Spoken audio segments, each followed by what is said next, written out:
So last weekend, our former president and current running for president, Trump, was almost assassinated. There was an attempt on his life. Regardless of what you think of Trump, there's a lot of telling lessons to take from this. First and foremost, how sad is it that we've come to this place as a country? Divisiveness, hatred, where an attempt is taken on a president's life, regardless of each side. And I would be having this conversation if an attempt was made on President Biden. Then immediately after, you have media sources claiming that it was loud popping noises, that he fell, errant gunshots.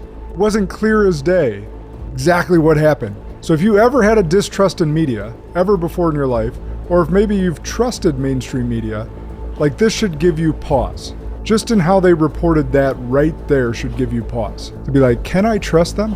Let's talk about leadership with this. Everything rises and falls on leadership. And as a leader, everything falls on you, the leader. So let's talk about the leader of the Secret Service. Since then, she has come out to say that basically nothing is her fault. That's not leadership. To come out with blatant lies, roof was too slopey, when the snipers that they had were on a more sloped roof than the one that the shooter was on. A roofer came out the very day to dispel that lie. So you are abstaining, you're pushing away blame as a leader. And do that. You lose all trust in the people that are following you. The people that are listening to you can see right through the lie. And you're placing blame on others instead of accepting ownership. And this is the problem across the country with politicians, with leaders from the Secret Service like this woman. I don't even know her name. When is the last time you heard a politician say, screwed that up? Or, I was wrong with new information, now we know this.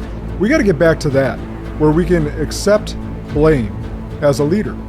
We got to get back to the point that we can say, I screwed up. Or with the information I had at that time, I made an informed decision that I thought was right, but now knowing what I know now, it wasn't right, and this is the direction we're going.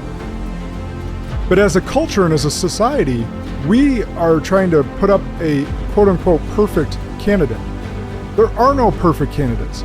So we attack these candidates' weaknesses and try to not even point out that they have some strengths as well. So I think that this absolutely propelled Trump and his campaign going forward here, because most of America can see that this was morally wrong. There's a small portion of America that wished death upon him. And y'all have to do some soul searching. For you to wish death upon a human being, regardless of your dislike of that person, speaks more about you than about the person. I've had some awful things done to me, and one of the first things I had to do was forgive them, because it freed me. I was not going to let them live rent-free in my head.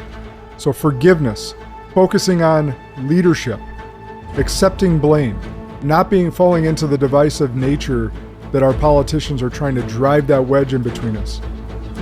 Your neighbor is not your enemy. And the fact that they keep trying to pit us against each other should tell you everything about them.